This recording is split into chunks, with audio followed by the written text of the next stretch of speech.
예레미야 애가죠. 예레미야 애가는 우리 가운데 주어지는 교훈이 있는데, 단지 이게 그냥 그 나라의 멸망, 민족이 포로로 잡혀가는 비참한 상황을 보고 탄식하는 탄식의 노래에 불과한가? 그 다음 그 이면에 또 다른 교훈은 없는가 하는 부분들을 말씀을 통해서 한번 살펴보고자 합니다. 먼저 영상으로 송출되는 서론 부분을 한번 살펴보겠습니다. 본서는 예루살렘이 멸망, 기원전 586년에 멸망하고 세 번째 포로로 끌려가는 이런 상황이 586년에 이어서지죠. 멸망하고 왕과 고관은 물론 백성들 바벨론으로 끌려갔어요. 왕 시드기야 왕이죠. 자신의 앞에서 자녀들이 죽임을 당하고 자신의 눈은 뽑히고, 그리고 고관과 백성들의 상당수가 끌려가는, 자신도 노사슬에 묶여서 끌려갔단 말입니다. 끌려가는 이런 비극적 상황에서 과거에 계속해서 거듭거듭 계속해졌어요. 예레미야뿐만 아니라, 사실은 시드기야뿐만 아니라 예레미야 선지자가 요시야 왕이 있을 때부터, 통치할 때부터 선지 활동을 했었기 때문에 오랜 기간 한 거죠. 요시야 왕이 무기투 전투에서 죽고 나라가 약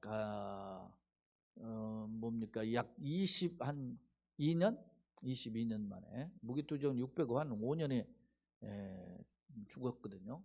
그러니까 그 후 22년 만에 차에 이제 나라가 망한 건데, 참 안타깝죠. 그 기간 동안 끊임없이, 그 전에 이제 요시야 왕이 그 개혁을 단행하고 회복하려고 애를 쓰다가 백성들이 다는 안 따라오는 거죠. 쪄들어 있는 사람들이 안 돼. 그런데 무기투 전투에서 소위 애굽의 바로 느고에게 그 한번 전쟁을 하다가 길을 열어달라고 하는데 못 간다 하고 가로막았다가 결국 이제 소위 중과부적이죠. 군사력으로 따지면은 거대한 나라인 애굽에게 힘이 딸려니까 결국 죽임을 당해 39이 죽고 마는데, 그가 죽고 난 뒤에 아들 손자 4명이 나라를 통치하는데 22년을 통치하죠. 그런 동안에 격동의 세월들을 보내면서 결국 나라가 망하게 됩니다. 이런 비참한 상황 속에서도 끊임없이 예레미야 선지자는 어땠습니까? 회개하라. 그 요시야 왕이 죽고 난 뒤에 1차 포로, 2차 포로, 3차 포로가 되는 상황들이 벌어졌거든요. 굉장히 그것도 경고 아니겠습니까? 상황적으로 보면 그런 경고를 통해서도 우리가 한번 되돌아보지 않았던 이스라엘 백성들에 대한 안타까움이 있어요. 저 어렸을 때 그 어른들이 하신 말씀이 있습니다. 전쟁 또 일어날지 모른다. 그러니까 전쟁 대비해야 된다. 이런 이야기를 많이 했었어요. 그러면서 저희 어머님들 예전에 하셨던 말씀, 저 어렸을 때 하신 말씀 있잖아요. 믿지 마라 미국 놈, 속지 마라 소련 놈, 일어선다 일본 놈, 되돌아 나온다 대국 놈, 되나온다 대국 놈 해가지고 이렇게 해서 있어요. 그런데 그놈들뿐만 아니라 동족의 말에 총칼을 뒤밀었던 북한 공산주의가 얼마나 무시무시한 겁니까? 이런 상황에 그래도 말이죠, 참 한국의 사회에, 이 땅에 하나님 은혜로 우리가 걸어오게 된 거 얼마나 감사합니까? 그런데 요즘 이런 코로나를 겪으면서 우리가 인간이 참 연약하고 무기력하구나 하는 것을 깨닫게 되는데, 당시 예레미야 선지자가 이렇게 끊임없이 돌아오라, 회개하라, 세상을 버리고 헛된 우상 숭배를 버리고 돌아오라. 사실 이 남한국에 이렇게 돌아오라고 선지자 예레미야가 외치기 전에 이미 북한국은 망했어요. 망한 지 100여 년이 훌쩍 지났단 말이에요. 그러니까 그런 어떤 타산지석 거울이 되어야 되잖아요. 근데 그런 걸 삼지 않고 이스라엘 백성이 오히려 북한국보다 더 타락했다라는 점을 우리는 볼 수 있단 말입니다. 자, 이렇게 왜 심판과 해결을 외쳤던 선지자가 결국 나라가 망하니까, 나라가 자기가 망한다고 경고했지만 나라가 망하니까 내가 예언대로 됐다 좋아하겠습니까? 탄식하는 거죠. 오늘 1절에 우리가 슬프다라고 이렇게 했는데 이게 에카예요. 히브리어로 에카거든요. 예레미야 에카예요. 정확하게. 근데 에가나 에카나, 우리는 슬프레자 노래가자를 써서 애가 슬픈 노래, 참 히브리 발음이나 한자 발음하고 비슷해서 이렇게 지금 사용하는데, 그런 탄식의 노래인데, 예레미야가 심판을 외쳤지만 그렇다고 나라가 망하는 걸 좋아했겠느냐 말입니다. 슬퍼하고 탄식하는 거죠. 선지자가 비통에 빠져 노래한 내용입니다. 그런데 주목할 점은 단지 슬픔이 맞은 탄식의 절규가 아니라, 그냥 이제는 망했구나 하고 절망의 절규가 아니라 절망 중에서도 소망을 품고 하나님을 바라보고 있다. 그 내용이 이제 3장에 보면 나오는데요. 그렇다면 예레미야의 슬픔의 표현은 뭐고 어떤 소망을 가졌을까? 이제 소망은 이제 뒤에 살펴보기로 하고요.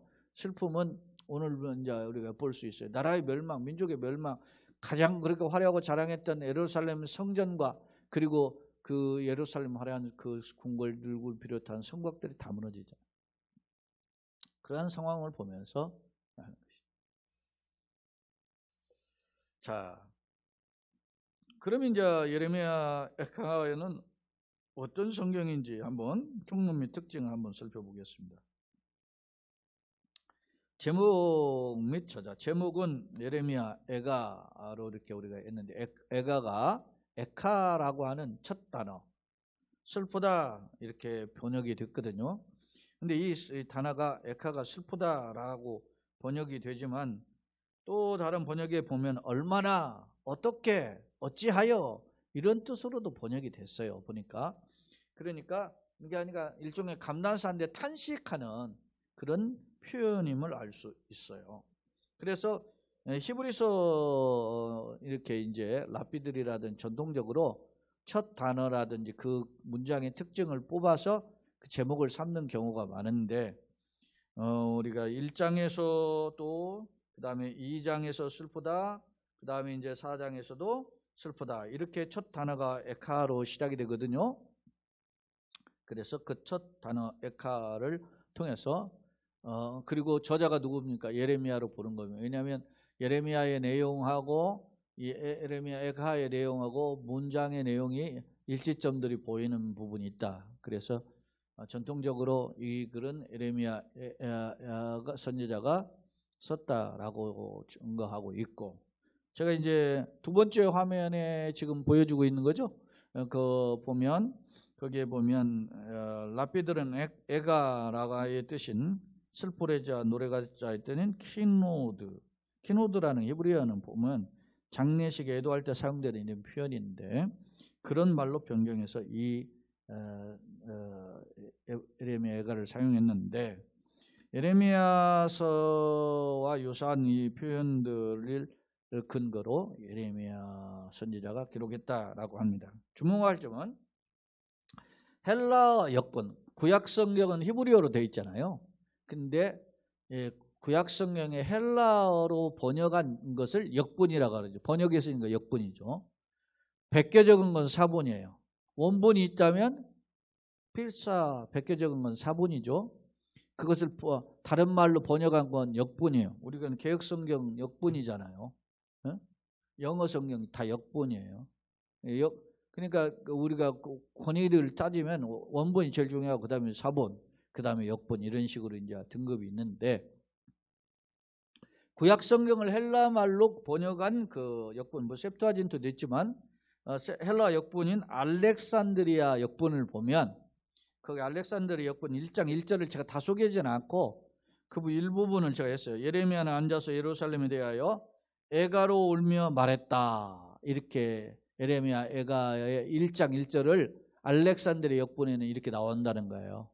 근데 여기 알렉산드리아 역본만 나온 게 아니고, 제가 이게 편의상 이것만 소개했는데, 그 소위 라틴어 역본인 벌게이트라고 하는, 이건 뭐 불가다 이렇게 이제는 표현하기도 했는데, 벌게이트 역본에도 보면 예레미야가 이렇게 앉아서 울었다, 슬픈 노래로 부르겠다. 이렇게 이해하게 하고 탈굽역본에도 이런 표현이 있다는 것입니다. 그래서 교회사 전통적으로 예레미야 선지자가 쓴 슬픈 노래, 이래서 예레미야 애가 이렇게 우리가 표현하고 있습니다. 기록 연대는 뭐냐면 예루살렘 멸망 직후로 보인다. 예레미야 선지자의 사망 연대가 정확하지 않아요. 그래서 아마 직후 한 1, 2년 내에 기록하지 않았나 이렇게 해석을 해요. 아마 1년 내가 정확하겠죠. 아마 직후에 멸망 직후에 한 거니까.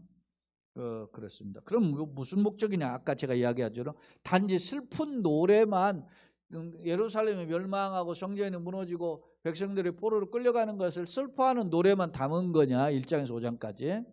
그렇지는 않더라는 거예요. 거기에 보면 어떤 목적이 있느냐 하니까 예루살렘의 비극적인 멸망을 되새기며 되돌아보면서 그러면서 하나님의 심판의 목적이 무엇인지를 다시 한번 밝힌다. 왜 하나님이 이렇게 이스라엘 백성을 멸망시킬 수밖에 없나? 왜 택한 백성이잖아요. 선민이잖아요. 시온에 자랑하는 그런 백성 왜 멸하실 수밖에 없었는가를 이유를 밝히는 거고, 즉 유다 백성들에게 지난날의 잘못을 회개하며 하나님을 바라보도록 하기 위한 마지막, 어떤 면에서 보면 비록 나라가 망했지만은 우리가 하나님 앞에 다시 돌아가서 주님의 은혜를 회복하는 지혜가 필요하다라고 하는 정면에서 이 예레미야 예가를 기록했다. 예레미야 예가는 구성은 5장이 되어 있는데 1장에서 5장의 내용을 일종의 시, 노래지만은 시로 분류를 하잖아요. 그러니까 그 분류한 내용을 이렇게 들여다보면 1장에서 4장은 어떤 면에서 보면 슬픈 노래예요. 그리고 마지막 5장은 기도예요. 3장 같은 경우에는 슬픈 노래지만은 거기에 뭐가 담겨져 있냐면 예레미야가 하나님의 멸망에서 다시 살아날 줄 믿습니다라는 그 희망에 섞인 소망이 담겨져 있으면 알 수 있어요.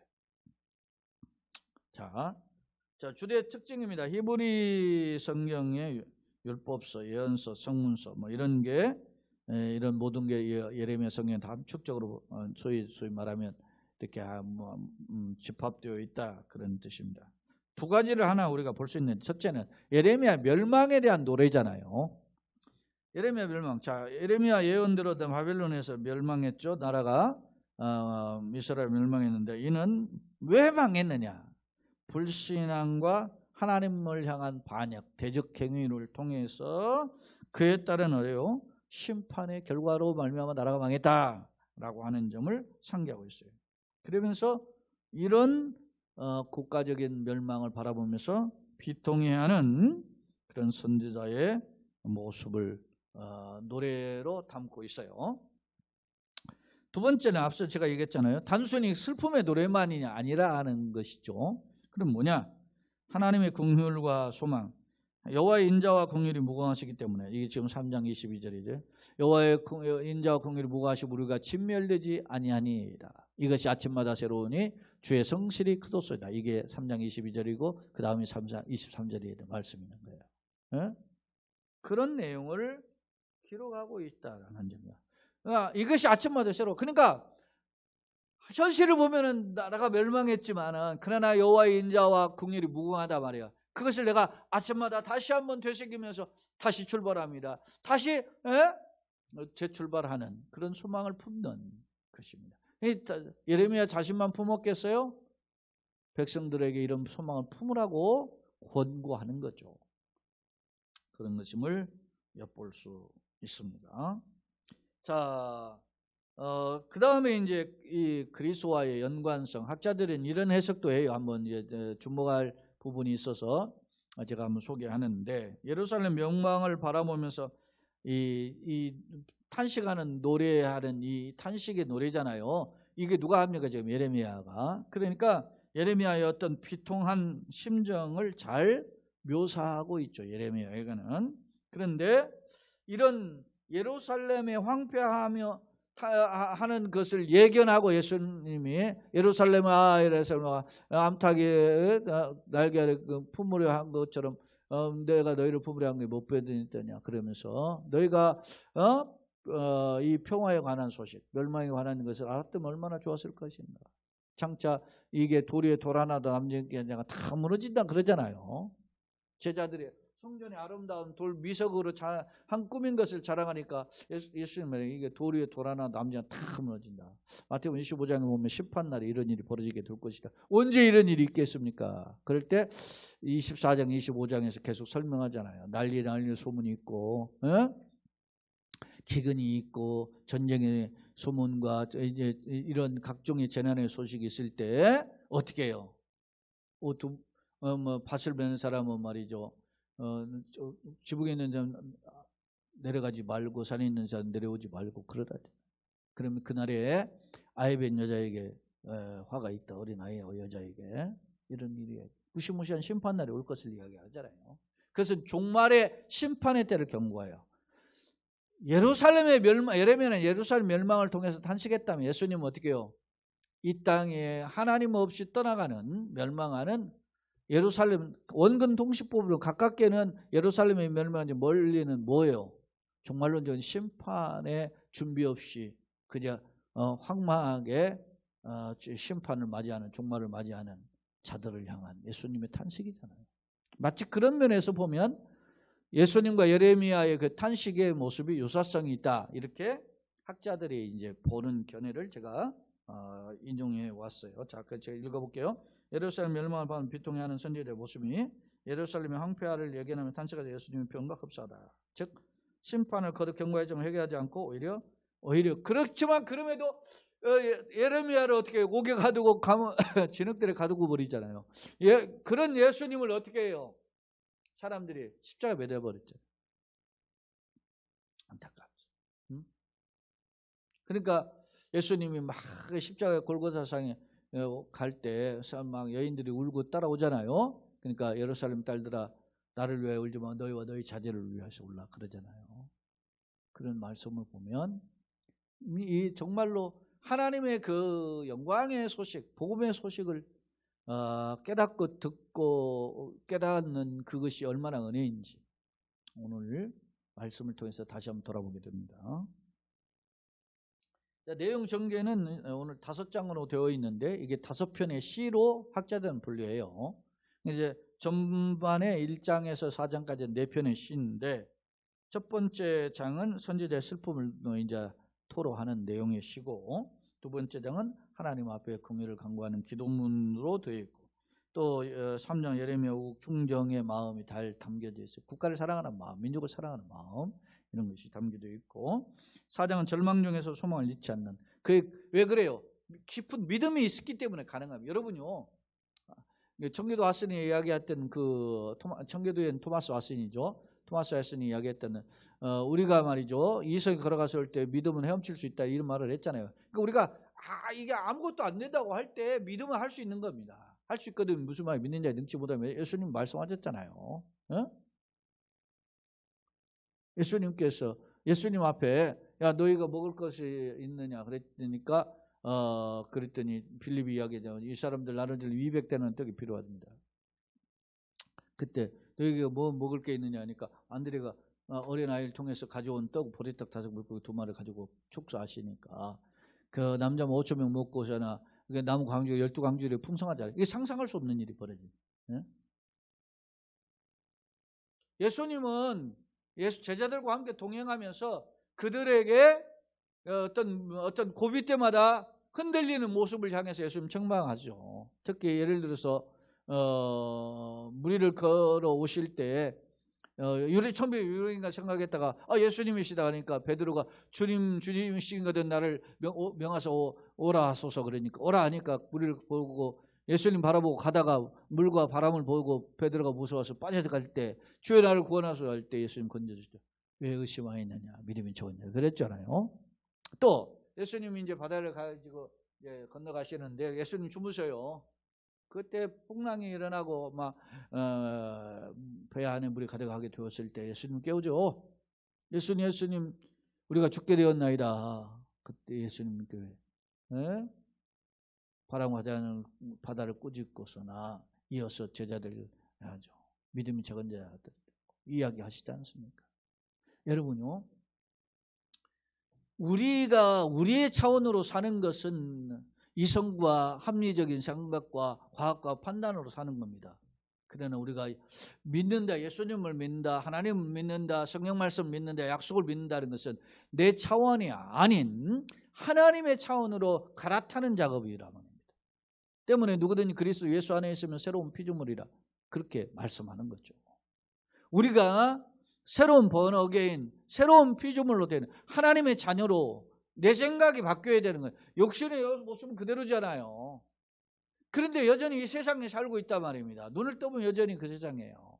그럴 때 어떻게 해야 합니까? 하나님의 자녀다운 내가 어떤 신분을 가지고 하나님의 자녀다운 생각과 말과 어떤 삶을 패턴을 이끌어 가야 되는데 내 힘으로는 안 되니까 하나님의 힘을 구하게 되는 거 아닙니까? 그래서 말씀과 기도에 붙들리는 겁니다. 바울 사도가 디모데 목사에게 말씀과 기도로 거룩해진다 그랬어요. 육체의 연습은 약간의 유익이 있으나 그랬어요. 육체의 연습이 뭐겠어요? 금식하고 뭐 하는 거예요. 그 당시에 그 소위 말하면은 그 경건주의 하는 모습을 하던 그 흉내내는 사람들이 하는 그 태도리거든요. 내가 뭘 좀 절제하고 하는 거. 그거 유익한 거예요. 그러나 약간의 유익이 있으나 경건은 범사에 유익하다 그랬잖아요. 경건은. 경건의 능력이 뭐예요? 말씀을 기도해서. 왜? 말씀을 통해서 하나님의 진리를 깨닫게 하시고 또 기도를 통해서 하나님과 교통하면서 내 힘이 아니라 하나님의 손에 붙들리게 하는 거예요. 말씀은 살아계신 하나님의 말씀이잖아요. 성령의 기록이잖아요. 그러니까 말씀을 들을 때 막 가슴이 뜨거워지잖아요. 엠마오 도상에 가던 형제들이. 말씀을 선포될 때 말이죠. 그 변화가 일어나지 않습니까? 그러니까 우리가 뭘 가까이 하겠습니까? 영혼의 양식, 생명의 양식이라고 하잖아요. 그 말씀을 가까이. 하나님 앞에 오늘 우리가 개혁주의가 그 중요한 건 뭐냐면 로만 가톨릭이나 천주교 이 패턴은 어떻게 해요? 의식이 중심이에요. 그런데 우리는 말씀 중심이잖아요. 왜? 말씀이 넓고 깊고 오묘함을 깨달을 때 주의 은혜 가운데 붙들리게 된다고 합니다. 바라기는 이런 은혜가 있기를 예수님의 이름으로 축원합니다. 아멘. 자, 그런 내용이 깊은 믿음이 있었다는 절망 중에서도 소망을 잃지 않았다. 누가? 예레미야가. 왜? 하나님의 약속 말씀 붙잡고 있었기 때문에 그렇습니다. 그 다음에 5장은 눈물로 회복을 한 거예요. 하나님 불쌍해다. 망했지만 진노 중에서도 궁유를 잊지 않는 회복이 하네요. 여러분요, 저는 이제 감사한 게 뭐냐면 그 구약의 성경에 보면 선지자들이 외치는 게 보면 심판을 외치잖아요. 그러니까 언뜻 보기에는 하나님이 무시무시한 하나님, 심판하는 진노하시는 하나님 이렇게 해석이 될 수 있어요. 그런데 여러분 보시면 그 대선지서, 소선지서의 핵심의 표현이 뭔지 아세요? 이사야나 예레미야 같은 건 새 언약 아닙니까? 새 언약. 누구요? 새 언약의 핵심이 누구요? 메시아잖아요. 메시아를 통해서 우리가 소망을 가질 수 있다는 것을 보여주고 에스겔이나 다니엘, 이거 뭐 예레미야, 애가까지 포함하면 5건이 대선지서인데 에스겔이나 다니엘은 포로 중에서 쓴 거 아니에요? 뭐 어떤 저 예전에 프리셉터 하시는 그 김명순 목사 님 예전에 프리셉터 세미나에 와보니까 성경을 막 암송시키는데 에스겔 성경, 다니엘 성경이 언제 기록됐냐? 포로기 때 쓴 것이다. 포로들을 위로하고 소망을 주기 위해서 쓴 것이다. 이렇게 이야기해요. 그러면서 포로 때는 어떻게 하냐? 힘드니까 겔겔한다. 그래서 에스겔, 다니엘 할 때 겔겔한 이렇게 해서 잊지 말으라고 알려주더라고요. 그런 그 훈련하는 그 세미나에 보면. 근데 여러분 보세요. 에스겔의 48장까지 되어 있는 게 뭡니까? 결국은 뭐가 있습니까? 성전 문지방에서 물이 흘러나와가지고 발목을 젖히고 무릎을 젖히고 허리를 젖히고 몸 움직일 수 없을 정도로 참 넘치잖아요. 하나님의 생명수가 흐르는 거죠. 소망은 하나님께 있다는 말이죠. 에스겔의 마지막에 여호와 삼마 아닙니까? 하나님 거기 계시다. 네? 하나님은 늘 함께 하시는 성전. 그것을 소망하는 거죠. 이스라엘이 무너졌던 사람들이 살아나는 희망이 뭐겠어요? 결국은 하나님과 관계. 사랑하는 여러분, 여러분이 세상 길은 열렸어. 세상 길은 쭉쭉쭉쭉쭉 다 열렸어. 그런데 하나님과의 관계는 대신 관계는 막혔다. 그건 망할 징조예요. 그것은 축복이 아니고 독약이야. 그런데 하나님과 그 나라의 의를 구하였더니 하나님이 모든 것을 덤으로 주시고 누리게 하시고 한다. 축복이죠. 여러분 살아가면서 우리가 그것이 지나치지 않다면 우리가 살고 있는 가운데서 예를 들어서 뭐 스포츠라든지 뭐 이런 거 어떤 뭐 취미생활 그거 뭐 그렇게 나쁘다고 생각은 안 돼요. 그게 뭐 그렇게 나쁜 겁니까? 그게 그렇지 않아요. 물론 뭐 그게 하는 것 중에 막 무슨 게 보면 막 살벌하게 죽이고 이런 것들을 조금 우리가 절제할 필요가 있지만 우리가 살면서 이 땅에 나그네기로 가네 뭐 잘 먹고 잘 살 수 있는 거죠. 그것이 매일 그렇게 우리가 살면서 자기는 그렇게 먹고 누리면서 가난하고 하는 사람들 외면하고 산다? 그런 진정한 축복이 아니죠. 어떤 사람 오늘 제가 어느 글에 보니까 젊은 사람들이 뭐 16억 있는데 나 그거 다 쓰고 죽겠다 뭐 이렇게 해가지고 이야기하더라고요. 그거 다 쓰고 죽겠다. 그거 자신만의 어떤 것으로 주신 거겠느냐 이게요. 나의 어떤 지식이나 내가 가지고 있는 재능이나 내가 가지고 있는 물질이나 내가 가지고 있는 뭐 어떤 세상적인 어떤 지위들이 나만 혼자 누리라고 주신 게 아니라 말입니다. 나로 인하여 복의 통로로 삼은. 여러분요 아브라함을 부르셨을 때 하나님이 너만 잘 먹고 잘 살게 하고 너만 너가 축복하고 한다 그러지 않았어요. 너로 인하여 천하 만민이 복을 얻으리라. 할렐루야. 매우 중요한 겁니다. 그러니 하나님 냄새나고 부족하고 연약하지만 나로 인하여서 천하 만민이 복을 받게 하시는 그런 도구로 삼으신 날이 감사합니다. 내가 선한 쓰임을 받게 하여 주시옵소서. 이런 기도가 필요한 것이죠. 사랑하는 여러분, 그러려면 어떤 마인드가 있어야 돼요? 그리스도의 마음을 품어야 되는 것이죠. 그리스도의 세계관이 있어야 된다면 기독교인의 세계관.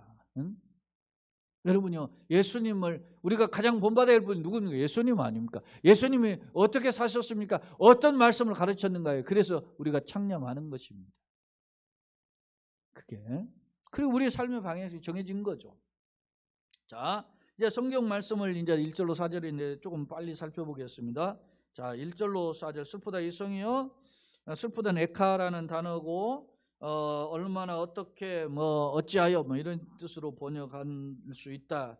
아 슬프다 이렇게 번역도 됐고요. 그러는 것이 이 성이 예루살렘 성이죠. 전에는 사람들이 많았죠. 왜냐 절기 때에는 막 흥청망청했어요. 막 사람들이 북적북적했죠. 그런데 이제는 어찌 그리 적막하게 왜냐 다 포를 끌려가고 사는 황량이 됐으니까. 전에는 열국 중에 크던 자가 이제는 과부같이 되었고 과부는 가장 비참한 힘없는 사람을 상징하는데 고아와 과부를 이야기하죠. 그렇게 전에는 열방 중에 공주였다. 아름다고 화려한 지위의 모습이죠. 그런데 이제는 강제 노정을 하는 자가 되었다. 끌려가는 노예가 되었다. 이렇게 이야기하고 있어요. 자, 밤에는 슬피 오니 눈물이 뺨을 흐르며 지금 에레미야의 모습입니다. 밤에는 슬피 온다 라고 하는 이 표현은 밤에는 여러분 보통 사람들 어떻게 해요? 잠자죠. 근데 잠이 오지 않는 거예요. 비참함 때문에. 슬픔 때문에. 예? 눈물로 침상을 적시는 거죠. 슬피 오니 눈물이 밤에 흐르며 사랑하는 자들 중에 그에게 위로하는 자가 없고 친구들도 다 배반하여 원수들이 되었도다. 사랑하는 자들, 이게 이스라엘을 비유한 거예요. 유다를 비유한 거죠. 그래서 유다를 도우려고 사실은 바벨론이 쳐들어오니까 유다를 도우려고 누구냐 애국에서도 군대가 오고 막 이렇게 주변에서 말이지 그 소위 말하면 연합에서 짝짝꿍이 내가지고 바벨론하고 대적해 보려고 그랬는데 다 나가 떨어진 거예요. 그러니까 어떻게 해요? 자기들도 살 수 없는데 이스라엘 도와줄 리가 없죠. 그냥 다 도망간 거죠. 그렇게 되었다. 유다는 환난과 많은 고난 가운데서 사로잡혀갔다.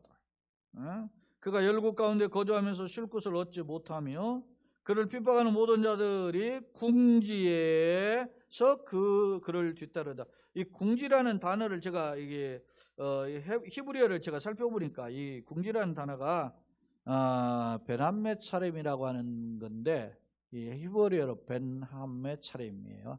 벤함메 차렘. 근데 이 벤함메 차렘이 무슨 뜻인가를 이렇게 제가 살펴보니까 이런 의미가 있어요. 매우 좁디 좁은 장소 그런 뜻이에요.